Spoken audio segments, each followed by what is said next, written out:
গোটা গায়ের লোকেদের উপস্থিতিতেই এবার কুসুমের সিঁথি রাঙালো আয়ুষ। হ্যাঁ বন্ধুরা, ভিডিওতে লাইক দিয়ে দেখতে থাকুন। অবশেষে তন্ন তন্ন করে খোঁজ করতে করতে যখন কিনা অবশেষে সেই মন্দিরের সন্ধান পেয়ে যায়, যেখানে কিনা সেই বকাটে ছেলে কুসুমকে বিয়ে করার জন্য তুলে নিয়ে গিয়েছে, ঠিক সেই সময় এক মুহূর্ত সময় লস না করে যখন কিনা গ্রামবাসীদের উপস্থিতির মধ্যে সেই বকাটে ছেলে কুসুমকে কোণে সাজিয়ে জোর করে বিয়ের পিড়িতে বসায়, ঠিক সেই সময় কুসুম যখন কিনা বলতে থাকে যে তুই যেটা করছিস সেটা পাপ এবং সেটা কোনোদিনও তো ধর্মে সইবে না, এবং আজ আমি তোকে বলে দিয়েছি অগ্নিসাক্ষী করে আমাকে বিয়ে করার তোর যে শখ হয়েছে সেই শখ কোনোদিনও পূরণ হবে না, এবং সেটা কুসুম সরকার অন্তত হতে দেবে না। স্বয়ং ঈশ্বরই তার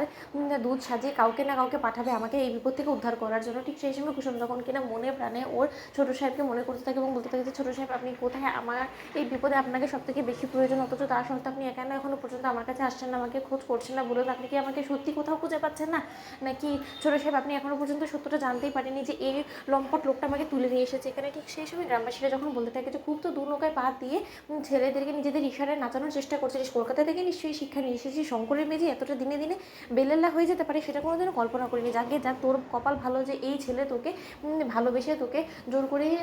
বিয়ে করে তোর সঙ্গে ঘর সংসার করতে চাইছে, নয়তো বা কোনো ভালো ঘরের ছেলের সঙ্গে তো তোর কোনো মতেই বিয়ে হতেই পারে না, এটা তো রীতিমতো অসম্ভব, কারণ এর আগেও তো দুবার বিয়ে ভেঙেছে। এবার না আমরা বুঝতে পারছি যে কেন তুই লগ্নভ্রষ্ট হয়েছিস, কেন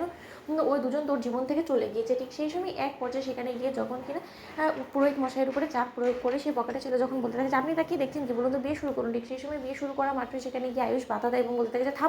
থামান এই বিয়ে কোনো মতেই হতে পারে না। ঠিক সেই সময় গ্রামের পঞ্চায়েত যখন কিনা বলতে থাকে যে যেখানে কিনা আমরা গ্রামের মাতাব্বররা এখানে দাঁড়িয়ে আছি, ওদেরকে অগ্নিসাক্ষী করে বিয়ে দেওয়ার পরিকল্পনা করেছি এবং সেটা করছি, সেখানে তুমি বাধা দেওয়ার কে বলো তো? দুদিনকার এসেছো ছোকরা, এখানে এসে কাজ করে চলে যাবে, সেখানে কিনা